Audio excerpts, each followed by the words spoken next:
le président de l'Union pour la nation congolaise, Vital Kamerhe, est monté au créneau ce samedi 27 janvier 2018 pour descendre les contre-vérités prononcées par le président de la République, Joseph Kabila, à l'occasion d'une conférence de presse tenue en marge de ses 17 ans à la tête du pays.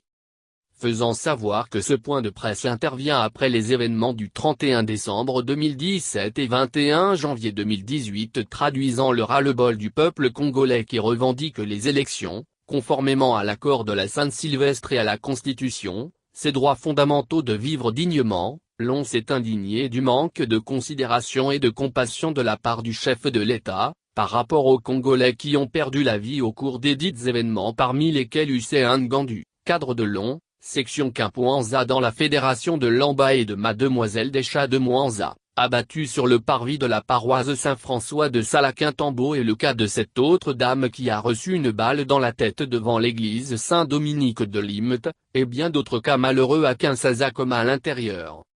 Pour Vital Kamerhe, le président Kabila n'a pas dit la vérité au peuple congolais tel qu'il a promis dans son point de presse, oubliant que les faits sont têtus et ne peuvent être embellis par une vision romanesque.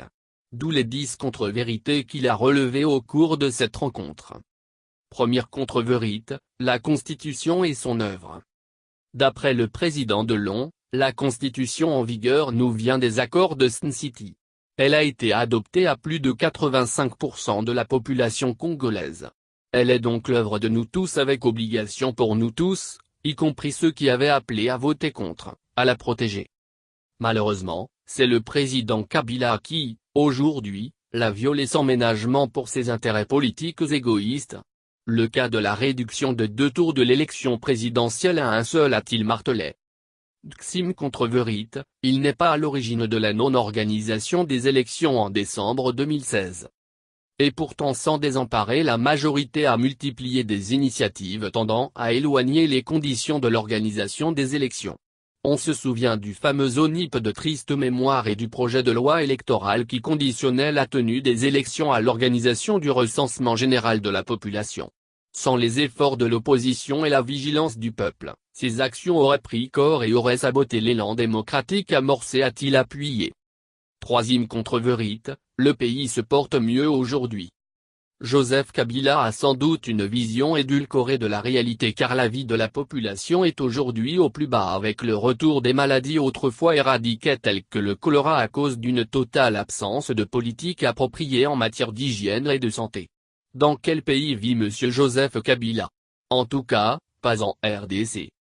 Et de poursuivre, une capitale envahie par les immondices est devenue plus insalubre qu'avant.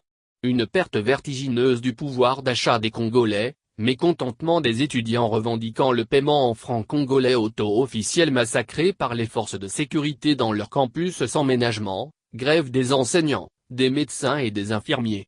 Et l'on peut allonger cette liste pour voir combien le désespoir et la peur du lendemain a élu domicile dans la majorité des foyers encore debout alors que les autres familles sont en débandade à cause de l'insécurité. L'éducation et l'habitat sont on ne peut plus inappropriés. L'accès aux soins de santé est quasi nul. De quel pays parle M. Kabila?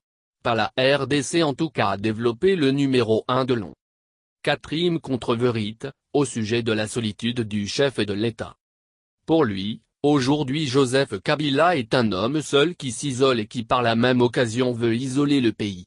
Sinon comment expliquer que l'opposition, la société civile, l'Église catholique, l'Église protestante, les musulmans se rangent du côté du peuple meurtri?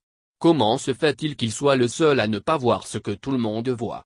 Il ne peut naviguer de cette manière sans mettre en péril la nation entière s'est-il interrogé. Cinquième contre-vérité, choisir entre la démocratie et le développement.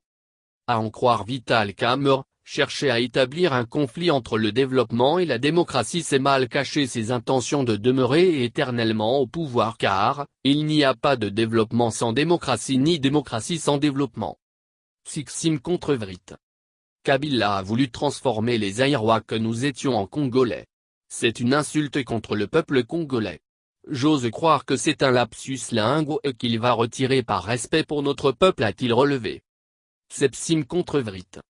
Pour Kamerhe, les forces de sécurité n'ont pas rétabli l'ordre. Car l'ordre n'était pas perturbé. Elles ont tué, blessé, arrêtés, déshabillés et violés. Il y aurait eu même, selon certaines sources concordantes, la présence des mercenaires étrangers en civil pour massacrer notre peuple. Cette question mérite clarification. Qui étaient ces hommes en civil cagoulés qui tiraient sur la population à Matet? S'est-il questionné? Lucine Contrevrit. Le CLC n'est pas à la base de la mort des paisibles citoyens. C'est plutôt M. Kabila, commandant suprême d'une armée et d'une police qui ont oublié leur mission de défendre le territoire et de protéger les personnes et leurs biens, a déclaré Kamur.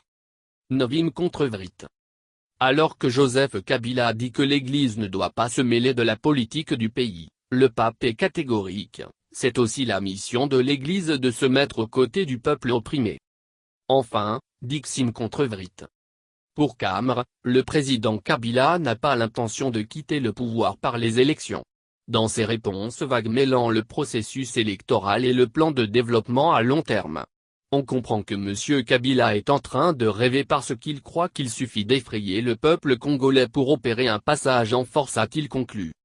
En somme, l'on confirme au peuple congolais qu'ils ont le droit de revendiquer ses droits fondamentaux, y compris par les manifestations pacifiques prévues dans la Constitution, qui n'appartient pas au président Kabila.